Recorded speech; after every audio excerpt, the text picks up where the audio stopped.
what is the significance of papers like CT4 and CT6 in general insurance? General insurance, you are covering a large variety of non-life risks. What about the mentorship? What about the paper-wise increments? Are it similar to the private companies? See, the government companies are also reforming, and like every year they come up with a new incentive scheme. Can you tell us like the basic difference between GI and LI?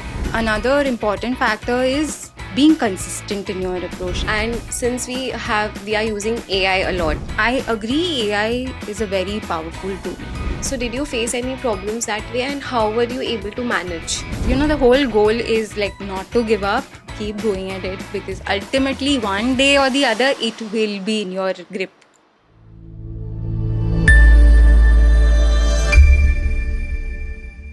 Hello, all of you. So, we are back again with the next podcast, and today we have with us Richa Churiwal, and she is a qualified actuary. She has more than 8 years of work experience in general insurance domain. So, today's session, she will be guiding us about the general insurance industry and her journey so far. So, welcome, Richa ma'am. Thank you so much for coming today. Thank you, Shivangee, for such a warm welcome, and thank you for inviting me to do this. I'm really, really glad to be here, and I'll be really happy if anybody can actually get inspired through my journey. Talking about myself, like she said, I'm a qualified actuary. I have 8 years of experience in the actuarial field, and I'm currently working as an assistant manager in national insurance. Okay, so let's start. Let's talk about your journey from when you started Actuarial Science, whom you heard this course from, because this was very uncommon back then. People used to not never hear about these courses. We used to only hear about CA, MBA, and then since then, how your journey has been, along with work, giving papers, and everything. Okay, I am a graduate in BCom Honors from St. Xavier's College, and during my college days, I was preparing for CAT because, the aim was, like you said, back then, nobody had heard about actuaries. So the entire focus was, why not get into a business school? So back then, I was preparing for CAT and I got to a good score, but I couldn't make it through the top 3 business schools, and I didn't want to do it from any other. And also not wanting to take a break here, I decided to give actuarial a shot. And I had actually come to know about actuarial from a few friends of mine. And the only thing that actually caught my interest were that it was based on mathematics and numbers. So I thought, chalo de dete hai. So then that's when I appeared for my first paper and I cleared it. And my interest in actuarial science grew gradually. And that's when I actually decided to pursue an entire career out of it. Talking about my professional journey, I think it started with an internship with National Insurance, where I worked for about a few months. Then soon after, again, an apprenticeship opportunity came up with National, and I worked there for 2 years. After 2 years, they absorbed me into the company, and now I have 8+ years of experience, all in actuarial and all in national insurance. That's great. So, as you mentioned that it was more about maths, that is what people said back then. But do you actually believe that entire actuarial science journey, all the papers have hardcore mathematics and statistics? No, I don't. See, if you talk about the later subjects, like post the CB and the CM series. I think earlier it was CT series. So now the new CP and the SP/SA series, most of them are like entirely theoretical. Leaving out SP3, which I think is Excel. CP2 or CP3, CP2, it's CP3, Excel. But apart from that, the core technical subjects, yes, most of them are based on mathematics, statistics, economics, and there's calculus also, there's financial economics also. So I think mathematics, yes, sets the base, of course, because even when you start working, a lot of statistics is being used. So CB1, which is, I think, earlier version was CT3. CT3, CS1. Huh. Yeah. So that, I think, primarily is the base, be it for general, be it for life. Right. Basic So, probability statistics. Yes, it is important. Okay. So let's, since we are already talking about the papers, so what is the significance of papers like CT4 and CT6 in general insurance? So why I'm asking you this question, because anyone who is in third year, a student Hmm. who is deciding to go for a general insurance or a life insurance company, usually has have this understanding that if I like CT4, CT6, which is CS2 right now, I should go for general insurance. Is that true? Well, when in case of general insurance, I think all the actuarial papers are important except for CB2 and portions of CM1, like Which which is deals with like economics. annuities and all. Okay. The talking about the specialist subjects like SP7, SP8, SE3, of course, it is vital for general insurance. But the core technicals, I think CB1, like I said, it sets the base for your probability and CS1, that is statistics. CS1 right now. CS1, Yeah, okay. CT3. So that I guess is extremely important. Now, apart from that, I think I should mention the topics. Like, topics like runoff triangles, Right. which was there in CT6 earlier. Yeah, now it's changed. So you can just It's mention the topics in previous it's papers, yeah. extremely important because that's what we use in reserving while estimating my future claim development. So that is important. Apart from that, topics like loss distributions, stochastic processes, even Monte Carlo simulation, all of them are really important from a pricing and reserving perspective. And there are some topics like जब हम पढ़ते हैं we think कि ये तो क्या use में आता होगा like in practical use but talking about we've actually made use of Markov processes and time series also in our work. So it's not like कि कुछ important है कुछ important नहीं है. I think an all-round knowledge is essential. पता नहीं कब क्या काम आ जाए. And apart from that, I also believe, CP2 and CP3, like a lot of people believe ki no actuarial concepts are there. It's like an entirely, non-actuarial papers. It's not important. But when it comes to a job perspective, your excellent communication skills and proficiency in Excel, I think it plays a very vital role. You have to be good at it. Right. So when you started working, so at that time, did you have a choice to, select between life insurance and general insurance? See, in my case, I believe more than me choosing general insurance chose me. So, like I said, my career started with an internship in, National Insurance, which is a GI company. So, and thankfully, in my first internship project, I was working on an extensive pricing uh, project, which involved crop insurance. And that was something very new to me, and I hadn't appeared for any specialist subjects, and the whole concept of crop insurance that time was like so exciting. So, and that's when I actually developed an interest in GI and thought of moving to GI. I had already appeared and cleared SP2, Okay. which was a live paper, Right. but then I decided to make a switch to GI. Okay, so then you appeared for both SP7 Yes. and No, SP. I have cleared SP7 and then I did SA3 Okay. because I already had SP2. Right. But yeah, so deciding on GI was very easy for me. So can you tell us like the basic difference between GI and LI? A lot of difference. The first primary difference is between the coverage. See, life insurance, when you talk about life, the only decrement is death. But when you're talking about general insurance, you are covering a large variety of non-life risks, like accident ho gaya, like hospitalization, maybe fire, and then there's liability. So the range of products that are there in general insurance is vast, and they can be tailored according to your needs and customer demands. The other difference is also about the policy duration. A lot of policies in general insurance happen to be like annual policies, whereas in life you have all those long Long term term. policies. Now, having said that, there can be policies which span a few days also in GI, like travel, where you Right. have like a 6 day or a 7 day policy. And then you can have long term policies as well in case of engineering. Also, I believe in general is more because you're dealing with everyday risks. Diversification is greater in case of GI companies because you're dealing, insurer is pooling through a variety of non-related risks. In like Indian context, I believe the audience or the population is more aware about life. But I guess general insurance is also picking up fast, and particularly like the health and the motor business. Right. And they're essential as far as our financial security is concerned. Yeah. So, is you might be having a lot of friends in life insurance as well.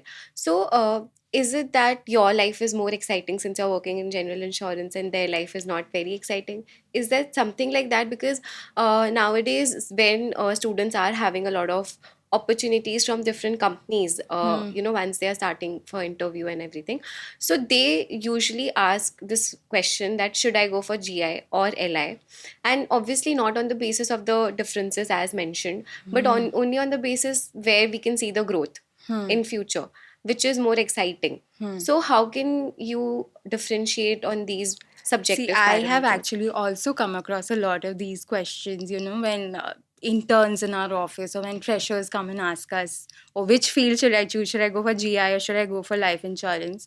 My answer to this, would be like, if you're freshers, I think, and if you have an offer, like just accept it, irrespective of whether it is GI or it is life insurance. Because until and unless, you gain a practical experience, you will never know where your interest lies. And every opportunity like gives you a learning.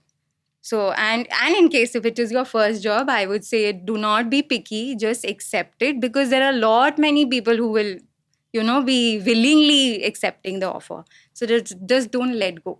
Right. Okay. So it's like beggars are not choosers because yeah, Exactly. You because it's your cannot be first. doing that. Yeah. And you'll So regret it later in case, if you do not come across any other offer. talking about GI in more details, where do you see, like, can you first tell us what your day looks like? Hmm. What working in GI looks like? What are the different tools that you work on? And what are the tools which a student at a college level can learn if he or she wants to join GI at a later stage? Okay. See, I work in a government company. So there are going to be slight differences from what it might be in case of a private sector. And then in the government company, what happens is like the team size is such that there is no compartmentalization. So, like for me, I am working in different domains at the same time. Like no individual is being confined to, to a specific task or an area of expertise. Like in case of private companies, you would find there's a pricing division or there is a reserving division. And reserving division maybe or like into a particular line of business, but that doesn't happen in case of a government company.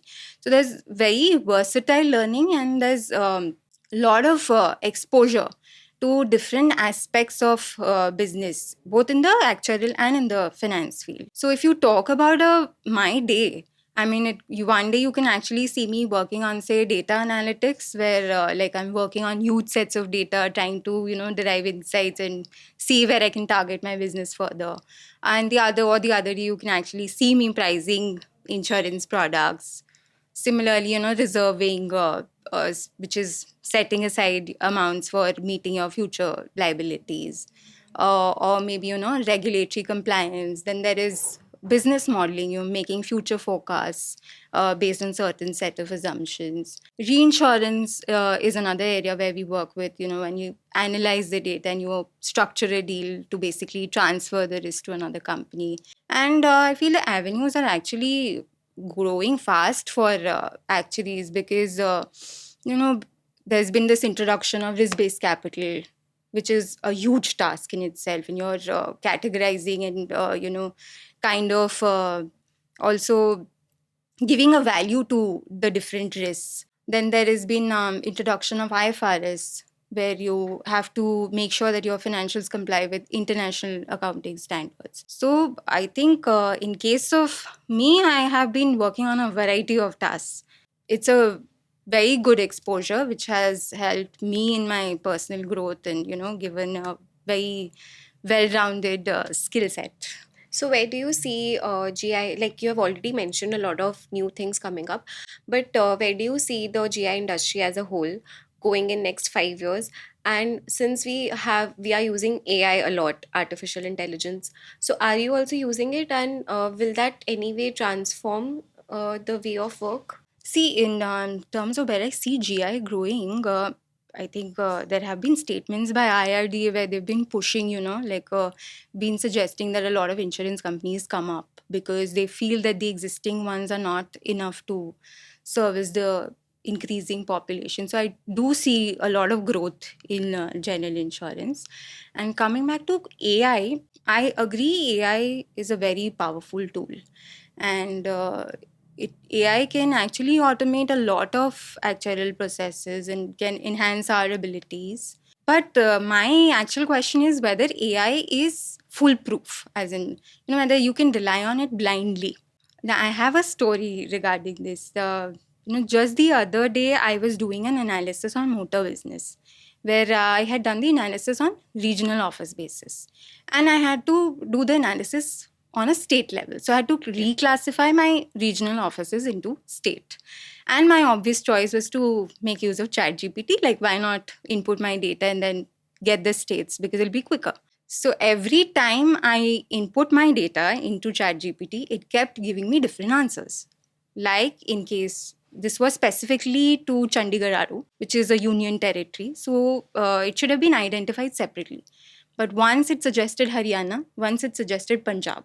Got confused because it's the Right. capital of the two states. So, had I actually used that data into my analysis, my entire analysis would have gone haywire. So I agree with the fact that AI can automate a lot of processes, can ease your workload, but cross checking and sense checks are still essential. And, it will never be able to replace your human Human judgment judgment. and human experience. But having said that, yes, AI is being used, and a lot of it is being used in, say, underwriting of policies or claims processing, where they can input the images and then the whole entire cost or the entire indemnity amount comes out. And then there is also being used in predictive modeling, mostly used in fraud analysis and even customer service, like those AI bots and the chat Mhm. boxes. It is in prevalent. Okay. So you mentioned that you are working in government company and it's very different than how a private company works. Yes, So if we talk about today's generation, people are more inclined towards working in a private company because of absolutely. different perks and they feel that the different benefits that they might get working in a private company. So like tell us about how different you have already mentioned a lot of points about different work compartments, but in general, like if we talk, so how have been your life different compared to a person your friend maybe who's working in a private company, and like why would you encourage a student to join a government company? How can you encourage them? Okay. So, okay, firstly, let me just break the myth. No, no, there's this whole myth that, the government employees they do not work or there's no work in a government company. It is absolutely not true. We are as dedicated and, as diligent as our counterparts in the private sector. Compartmentalization, of course, I've told you, okay, there's a lot of exposure in case of a government company. But of course, government companies do come with its own challenges, data being the primary one. But I feel, these challenges is what helps you grow. Because personally, on a personal level, I have seen when you see that there's a scarcity of data, you think a lot. So your problem solving skills, it increases. And you are involved in the intricacies of it. You go into the depth that why is it that this is happening. It's challenging, of course, but सीखने को भी बहुत कुछ है. And regarding the perks, I think the perks or you talk about the salary or you talk about the actual study policy or the incentive policy, I think it is at par with the private companies. And talking about, like dedication, I think government employees are dedicated and probably also have a high level of attachment because we are very well taken care of. Yeah, there's some flexibility maybe in the terms of working hours, slightly maybe better than the private companies. So like the mentorship and the quality of work, Hmm. we have talked about quality of work. You learn more when you work in a government company or working in all the different departments. Absolutely. What about the mentorship? What about the paper wise increments? Are it similar to the private companies? See, the government companies are also reforming. I mean, every year they come up with a new incentive scheme. ऐसा नहीं है कि they do not want to look after their employees, Right. right? Even the mentor, ऐसे बहुत सारे questions आते हैं, like, if you are working, how do you manage the pressure and all of that? But see, all your colleagues and your mentor wants you to do good. So at the time of exams also, they are there to basically ease your workload. And incentive also, your mentor will actually push for it. It's not like कि salary कम मिलती है या ऐसा कुछ है. It's nothing like that in case of a government company. When like how many papers were you able to clear before you joined working as an intern, let's say suppose, and then once you started working, how difficult it was to manage, and what advice and how what you followed actually, and what advice would you give to the students who are working, and along with that they have to manage studies, and obviously we have our personal lives to manage. So how did you take care of all of these things? I think I had already cleared 11 papers by the time I joined Okay. National. So there is no nothing as sort of overqualification that people talk about. Is that a myth again? I think ideally I would actually suggest, you should go look out for a job once you're done with 4 to 5 papers. Okay. Because, job experience in itself it helps in your exam papers. It helps you grow and, concepts become a little more clearer and more relevant. So ideally, I would advise you start looking for a job once you're done with 4 to 5 papers. But overqualification, I don't think so. They are looking for good candidates, and if you actually fit the bill, you will obviously be hired. So it's nothing like you're overqualified or something. Yeah, coming back to that question, I already had 11 papers when I joined National. About time management or, balancing work and life.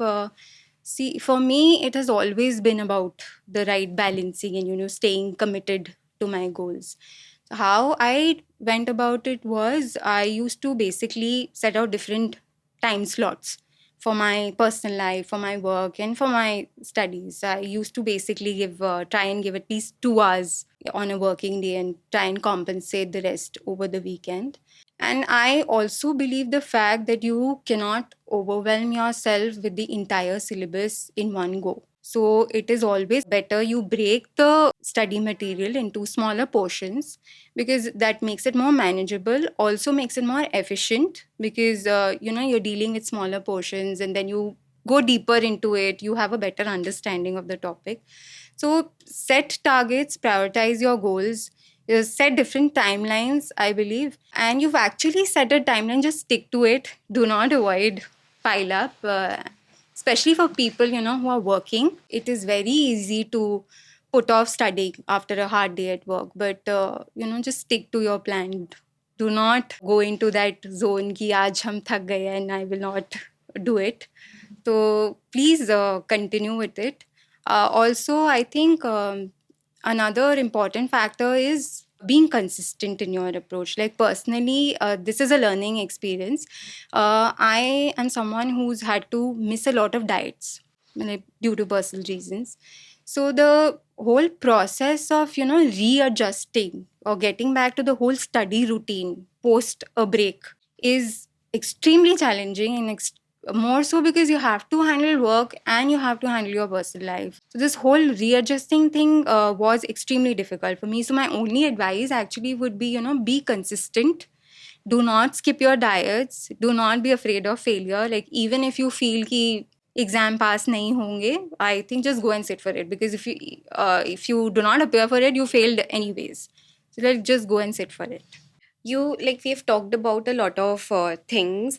You mentioned that you started off in 2012 Hmm. with your actuarial journey.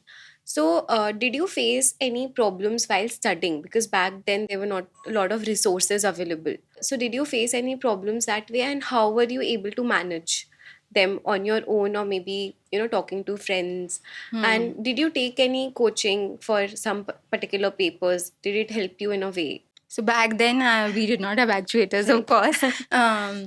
Like you said, I mean, when I started, there were hardly any coaching centers, and also the peer size was so small that you had to actually literally go and look out for people who would be giving the same subject.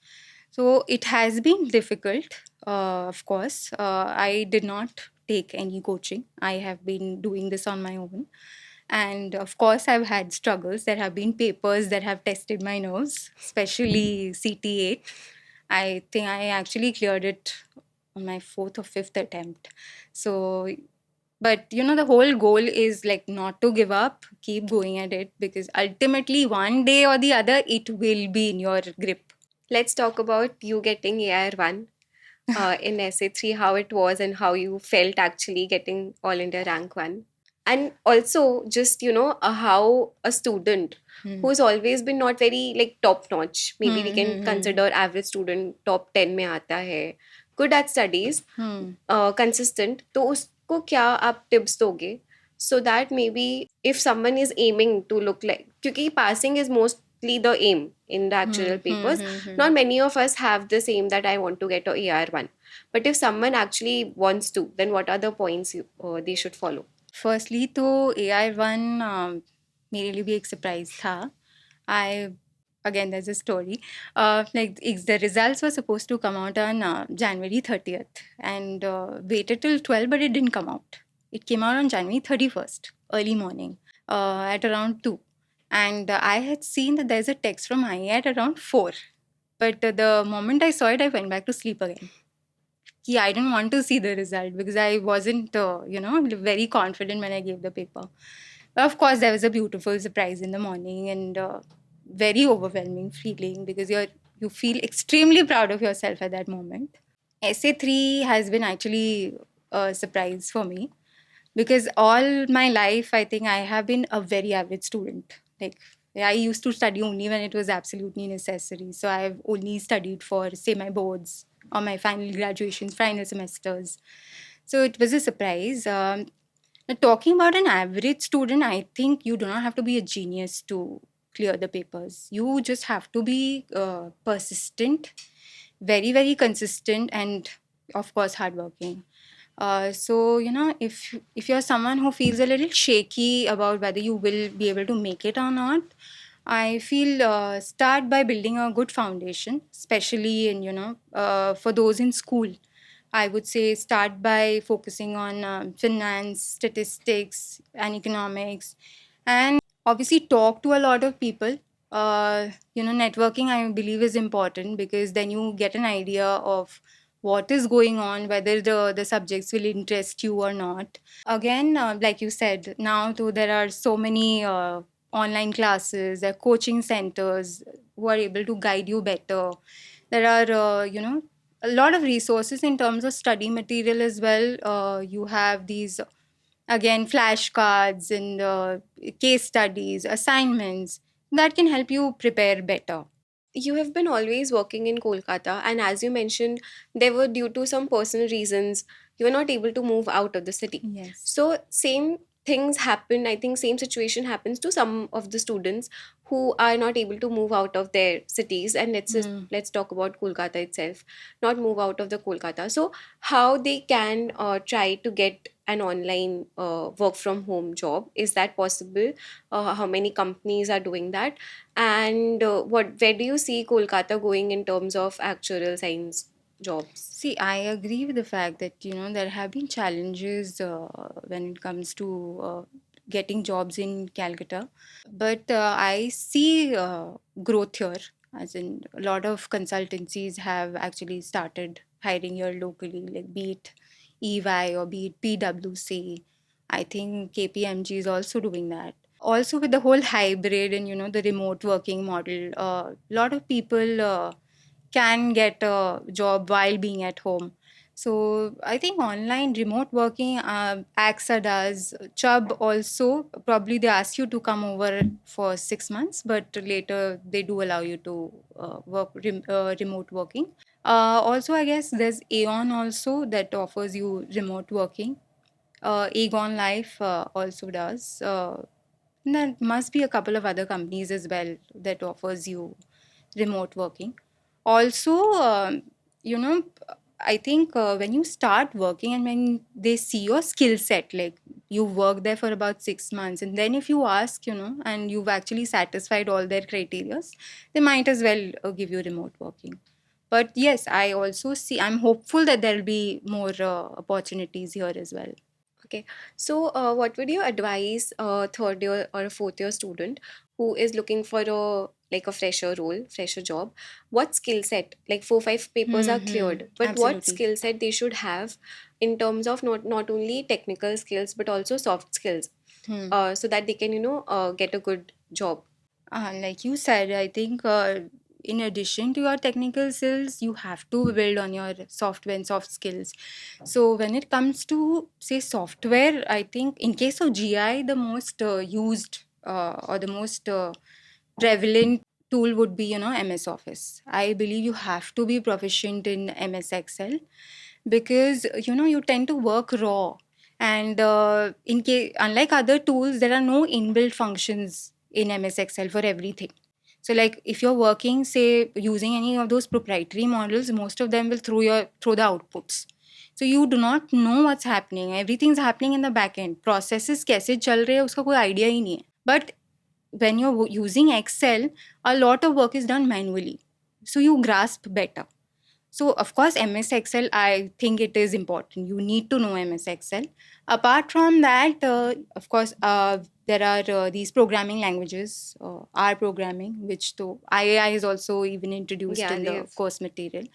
Then there's SQL, there's VBA, there's SAS, there's Python. There are so many. And then apart from that, yeah, also proprietary models that are being used by companies, which are but very specific to them. There's, I think, Emblem, hai, MATLAB. But that is something a college student will not be able to Yes, will not be able to learn. get it Yeah, because until and unless you start working, start you working. will Yeah, obviously be unaware of yeah. it. So, and apart from that, obviously, communication skills. Absolutely. Communication skills, resume building. You have to be, your CV should actually be concise, should give a glimpse of who you are. And, make sure you actually write about all your achievements, professional, software skills, whether any you participated in your extra co-curriculars.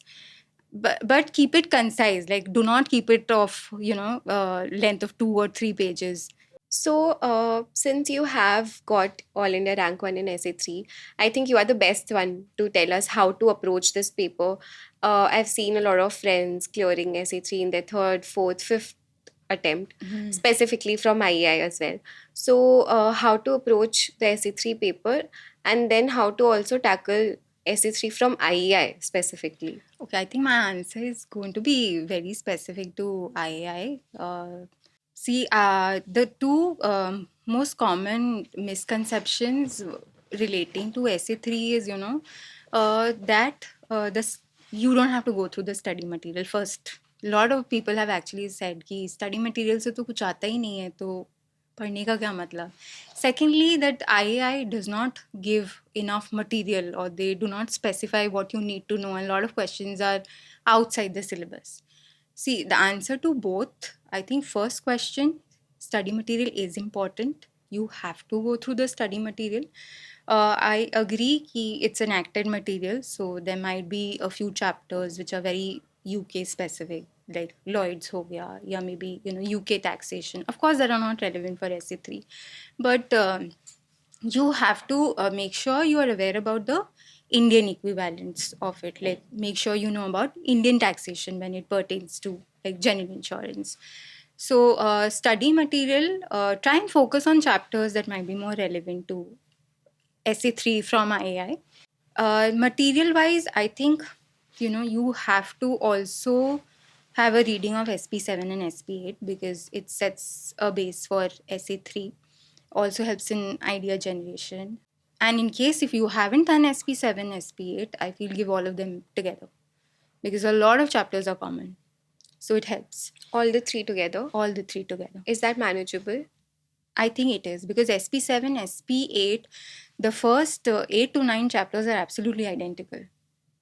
And then SA3, a lot of ideas are drawn from SP7 and SP8. See, SA3, I feel, is a very well made paper where they test you on your reserving angle, they test you on your pricing, they test you on capital modeling. So it's a very well drafted paper. They are testing you in each and every way pertaining to GI.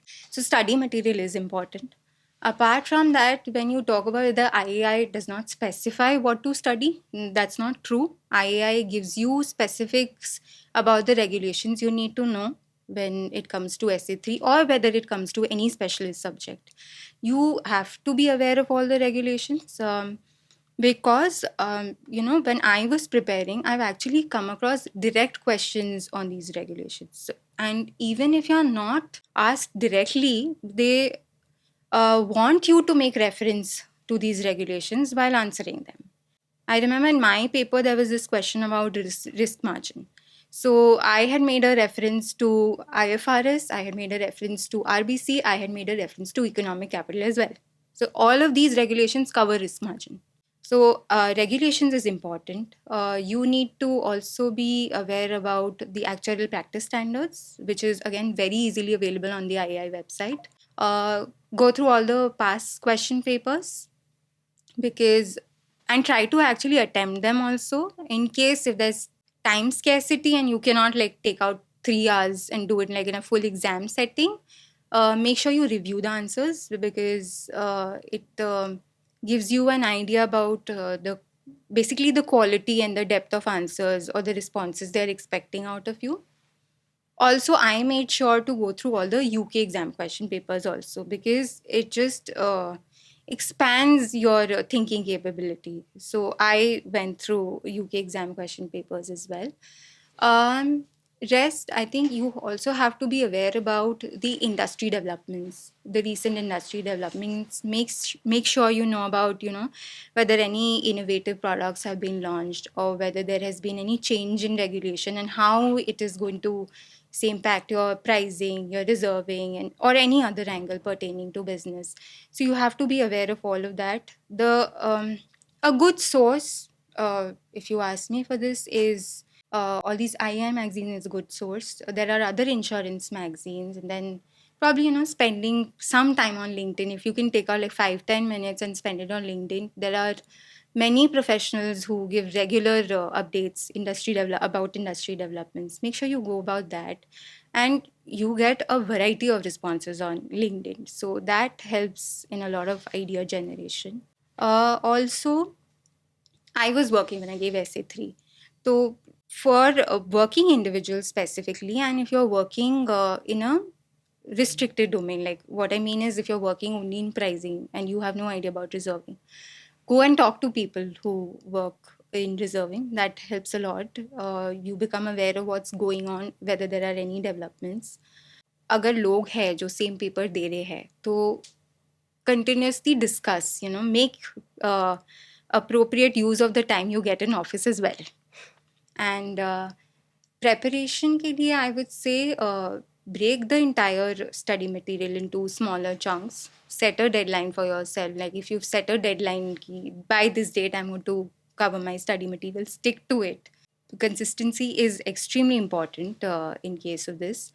Um, and talking about the exam day, I think it is important, like SA3 or even the SP series, there are not many questions. There are about 4 to 5 questions, and each of them like have significant weight. Attempt the question that you're most confident with. Okay, and answer wise, I think they want very concise, specific answers. They want you to use the details that have been given in the question. Like, for example, if I have to give you an example, say, suppose, the question is about claim characteristics of motor business. So make sure you are talking about own damage separately, and you're talking about third party separately, or probably even bifurcating your answer into different sub segments that are there in the motor business, like be it private car, commercial vehicle, because each one have their own different characteristics.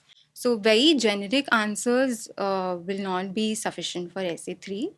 SA3 tests both your breadth and depth of your knowledge. So you have to have a deeper understanding, give detailed answers. So I think that is a 101 guide, we can say, for SE3. Uh, okay, so last question for today.